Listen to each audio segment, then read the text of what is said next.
Welcome to Fusing the Unfusible.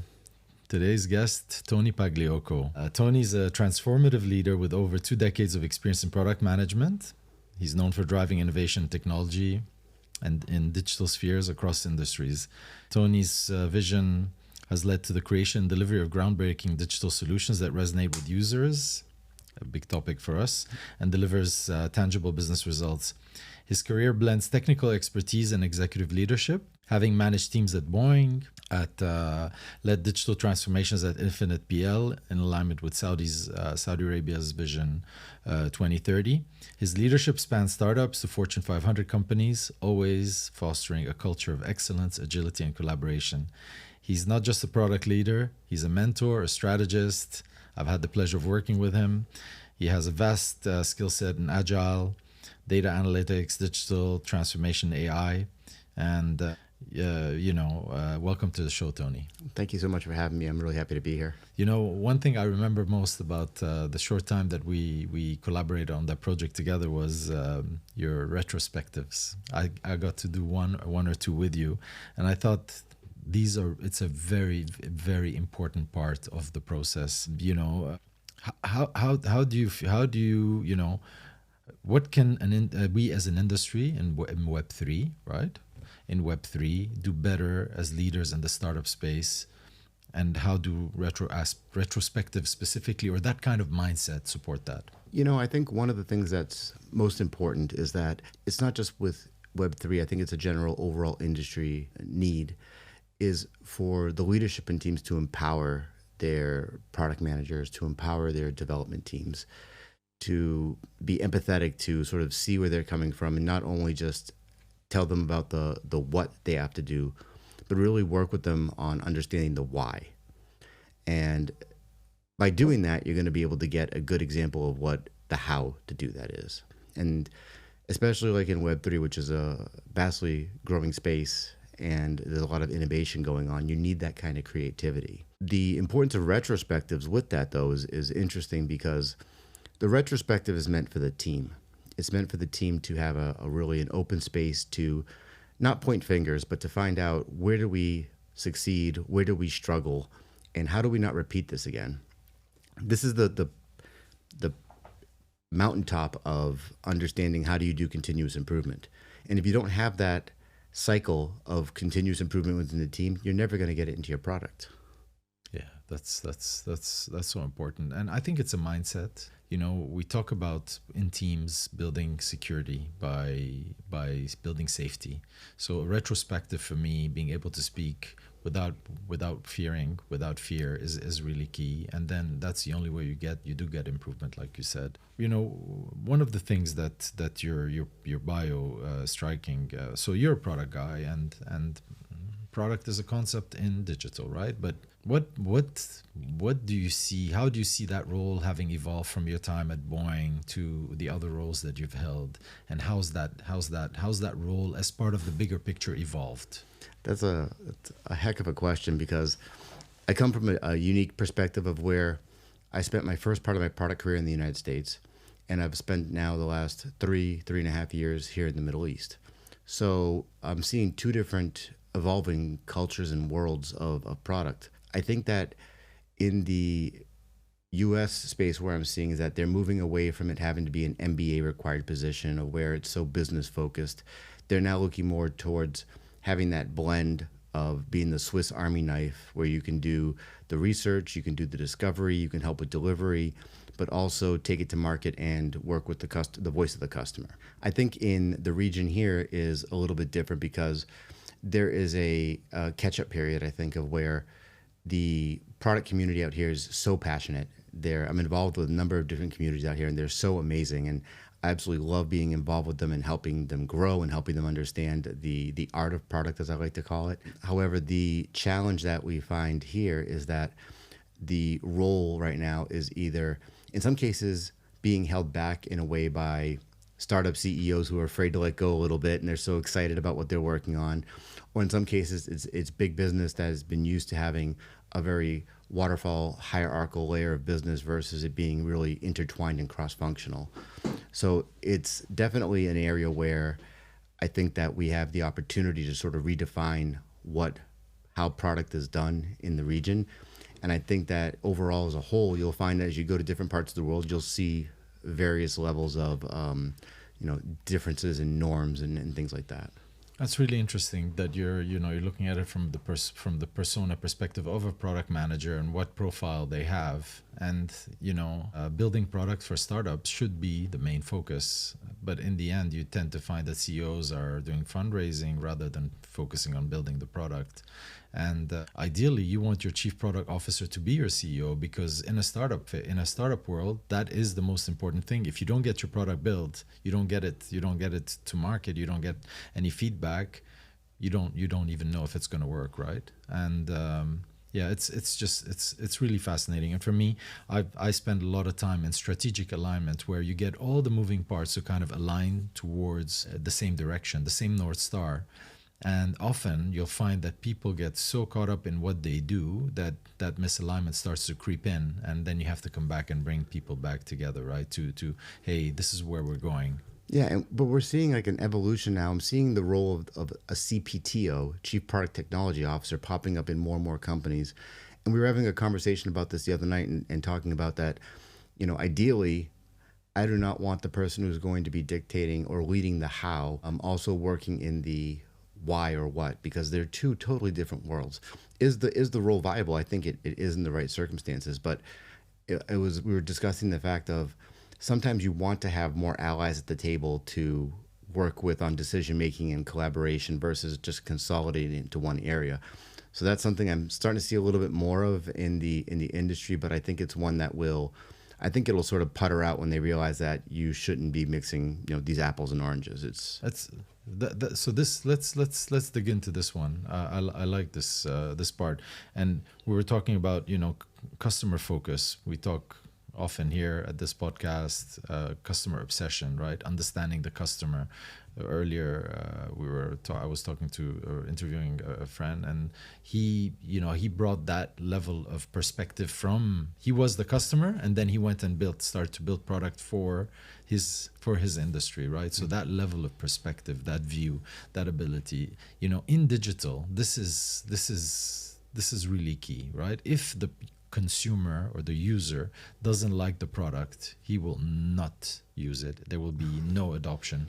What have you seen? Have you seen that evolve as far as that customer centricity? I mean, we can talk about design thinking and it becomes very, very broad, but like customer centricity, what have you seen in that space in relation to product and designing? I mean, you're right. I mean, I could sit here and throw a bunch of buzzwords at you and they would probably resonate with a lot of people, but in reality, you have to get into the shoes of the customer themselves. You have to understand what are the things, you have to have such an intimate knowledge of them that you know what their day-to-day is, and understand how they're going to use your app or use your application.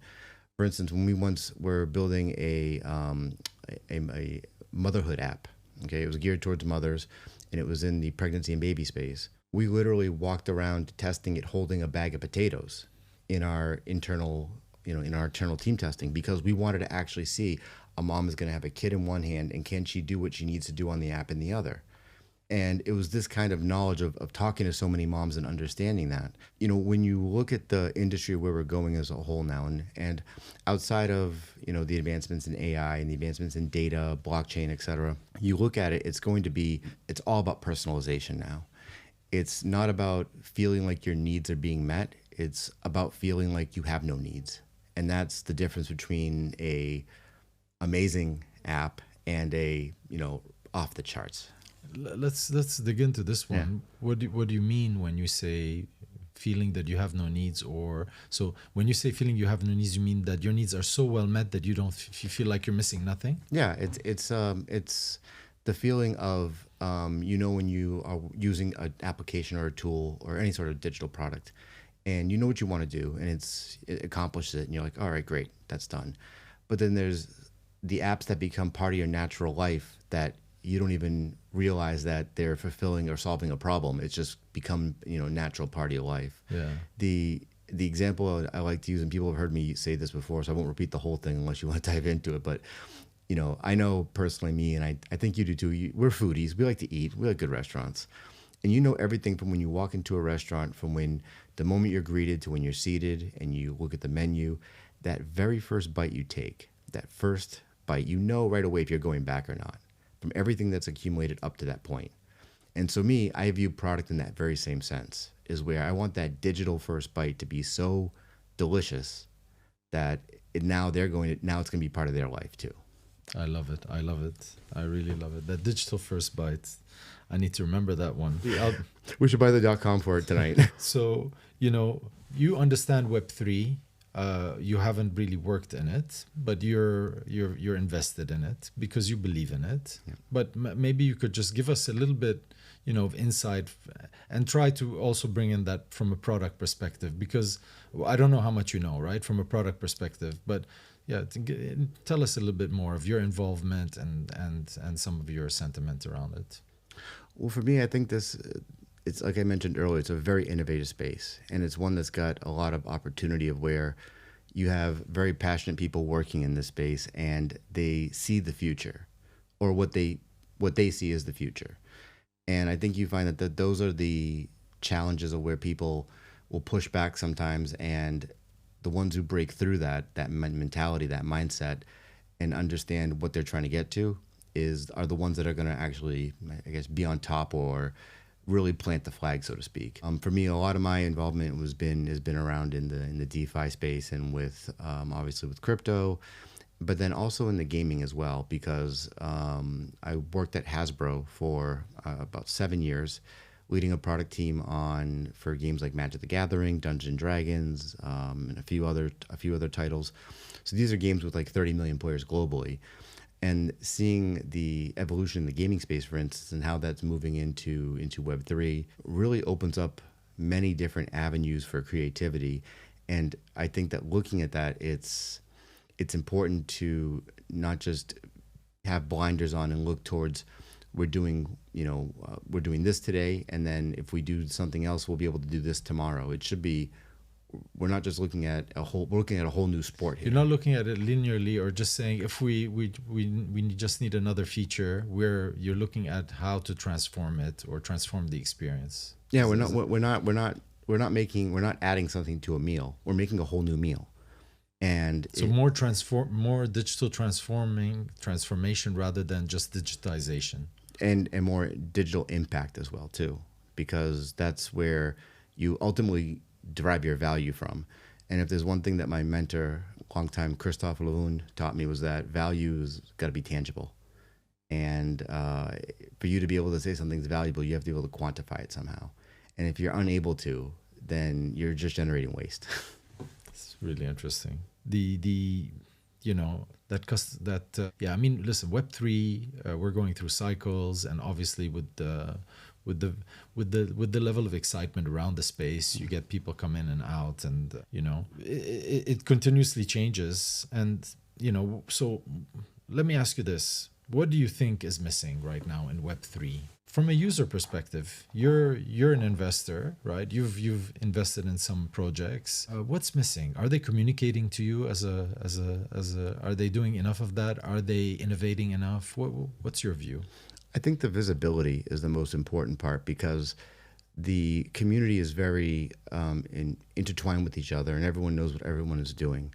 But the people outside of that circle, they need an entry point to understand it and get into it. And people are so passionate and excited about it that, you'll have a lot of people scratching their head going, well, what's Web3? And you want to try and educate and inform people, not just of what things are called, but what do they actually bring to the table, and how are they going to make this a better world, and how is it going to make people's lives better? And getting that visibility outside of the VC layer, getting it out of the community layer, and bringing it to the, I guess you would say, normal, mom and pops. Mass adoption. Yeah, mass adoption. Yeah, exactly.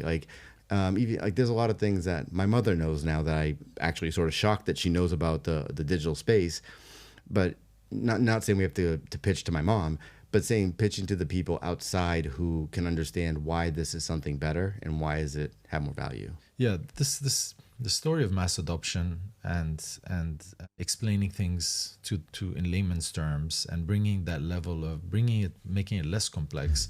We talk a lot about, right? We talk about UX, right? The UX, the user experience right now, for example, in wallets is awful, right? In Web3, it really needs to improve a lot. So that's just being able to use the tool, even if you're interested. But what you're really talking about is really explaining or bringing the stories, the awareness to projects that will help normal people, right? And not even besides the informative side of it, it's about the onboarding. This is where product comes in very, very much value, is that it's our job in product to sort of guide you through that experience of not only to understand who you are and why you use this, but also when you actually come on board, how do we guide you through a journey where you understand what this does, you understand what that does, you know what your capabilities are. We're bringing you up to speed in a very, not hand-holding way, but sort of like gently helping you walk behind you.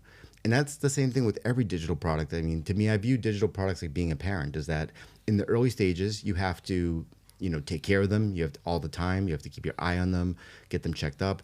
Eventually, your child will get older and start to walk on their own. You're still going to keep an eye on them because they're still a little kid. And then eventually they become a teenager and adult, and they can live on their own. These products are the same way, as that you have to treat them like that. You can't just be a digital OBGYN and just deliver the baby and hand it to the people and say, all right, here's your baby. You have to actually work with it and nurture and mature it so it can eventually take care of itself. This is so important, Tony. I'd like to double down and just, so this is really wise advice for startups. There are so many startups that are working and they miss this part, right? It's the emotions, the whole life cycle, right? The onboarding journey, that onboarding, the user journey, the user experience, the user interface, all these things. It has to work so well for people to adopt something, right? And to get that level of mass adoption. And it's not so much technical use cases. It's really about bringing that product and making it easy to use. And what you were saying earlier, almost like it's just an extension of you, rather than feeling like it's clunky or you're just using a tool. Yeah, there's a productivity tool that I use, and I reached out to the owner, the founder, and I was like, hey, I'm just wondering, are you offering any discount codes or anything, because it's very, very useful, but it was, a little bit on the higher price side. And he replied very personal to me and was like, hey, thank you for reaching out. Sorry, it took me a couple of days. I was busy, And he showed me they had built a online documentation of their pricing manifesto, justifying their prices and what the money goes to and why they're doing this, and very, very transparent. And after I read that, I was like, well, it's right in front of me. I understand what he's talking about. I know why and I know how, and that hooked me in. You were willing to pay for it because you knew why. They justified the cost. Yeah, and I paid for a year of it up front. And for me, it was, like I was mentioning, very informative. It was very personalized. The email to me was, he understood what my pains were, and he knew what was going to be a gain creator for me. And that's the essentially the foundation of your value prop. I think you took it from just product experience or user experience to what do you do as well on top of it to make sure that hand holding, that kind of coaching or mentoring of the customer, right, as they're onboarded. So that's really powerful, and that's really valuable advice. Tony, final thoughts on Web3. What's missing? What are we not doing? I think that maybe not what we're not doing, but maybe the challenge that we need to be more aware of is not to box ourselves in by listening too much to each other, and really going back to the basics of whether it's 15 years ago or 5 minutes ago. I've always said that product is about solving problems. It doesn't matter what industry you're in. It doesn't matter what your background is. And ultimately, I think that in some cases we get so maybe tone deaf or listen too much to the people that we go to for feedback that we don't actually look at the bigger picture. And so it's going back to the basics of understanding of how to build that product vision for what you're doing, and then applying that to a proper use case with personas and a user journey, and then understanding how are you going to deliver that digital first bite. I like that. And even the OBGYN example is really good. Tony, thank you so much for coming to the podcast. It's a pleasure. Look forward to next time. Yes, definitely. Thank you so much. Thank you so much.